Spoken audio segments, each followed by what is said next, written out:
Hello my dear students, welcome back to this new session. Guys, आज हम लोग JEE mains 2020 का 5 सितंबर का शिफ्ट 1 का पेपर का एनालिसिस करेंगे।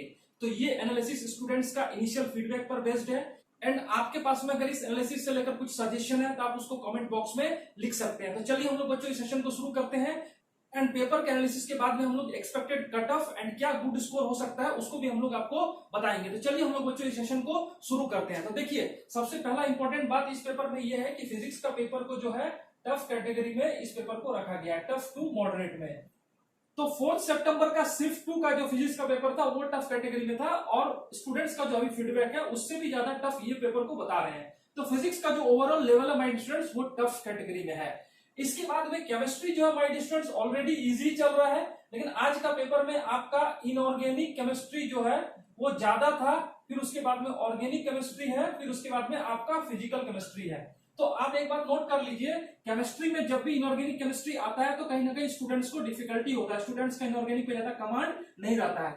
तो ये भी एक फैक्टर है कि केमिस्ट्री का पेपर तो इजी है लेकिन स्टूडेंट्स जो है कम स्कोर कर पाएंगे ड्यू टू इनऑर्गेनिक के कारण। ठीक है, जो तीसरा पेपर है हमारे स्टूडेंट्स मैथ्स में आप देख सकते हो स्टूडेंट्स का जो इनिशियल फीडबैक है वो लेंदी बता रहे हैं, लेकिन अगर आप देखोगे तो 7 to 8 क्वेश्चन जो है आपका लेंदी है, 12 to 13 क्वेश्चंस आप इजीली मैनेज कर सकते हो। तो ओवरऑल पेपर को मैथ्स का जो है आप मॉडरेट कैटेगरी में रखोगे। ठीक है, ओवरऑल मैथ्स का पेपर को मॉडरेट कैटेगरी में रखोगे, यानी फिजिक्स का पेपर टफ है, केमिस्ट्री इजी एंड मैथ्स का मॉडरेट। यानी अगर इस तीनों पेपर में टफ लेवल की बात करें तो फिजिक्स सबसे ज्यादा टफ, उसके बाद में मैथ, उसके बाद में केमिस्ट्री। ठीक है, ये स्टूडेंट्स का इनिशियल फीडबैक है। एंड जैसा कि आपको पता है कि आज का पेपर फिजिक्स का भी टफ हो गया, मैथ्स का भी थोड़ा मॉडरेट लेवल में है, केमिस्ट्री में भी इनऑर्गेनिक का क्वेश्चन ज्यादा आया है, तो इस पेपर में कट ऑफ जो है आपको डाउन जाएगा। और आज का पेपर जो शिफ्ट 1 का पेपर है एंड 4 सितंबर यानी कल का जो शिफ्ट 2 का पेपर था वो भी टफ कैटेगरी में था। तो dear friends, being a mathematics faculty and JEE expert for last 10-12 years, अगर आप मेरे से फीडबैक लोगे तो ये पेपर को हम टफ कैटेगरी में रखेंगे एंड इसका मैं 3 रीजन आपको गिना रहा हूं।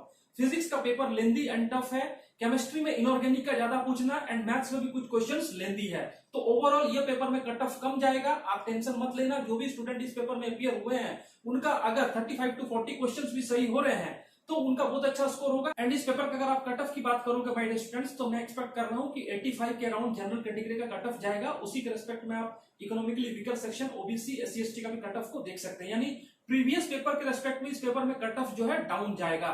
तो डियर स्टूडेंट्स, ये रहा आज का एनालिसिस। हम लोग जो अभी शिफ्ट 2 का पेपर हुआ है 5 सितंबर का, उसका भी एनालिसिस करेंगे। कल रात में हम लोग जेई मेंस का जो ओवरऑल 10 पेपर है उनका पूरा एनालिसिस करेंगे एंड फाइनल जो कट ऑफ क्या हो सकता है सारे पेपर को कंपाइल करके वो मैं आपको बताऊंगा। तो चलिए बच्चों, ये सेशन को हम लोग यहीं पर एंड कर देते हैं। आप ये सेशन को लाइक एंड शेयर जरूर कर देना। Thank you my dear friends.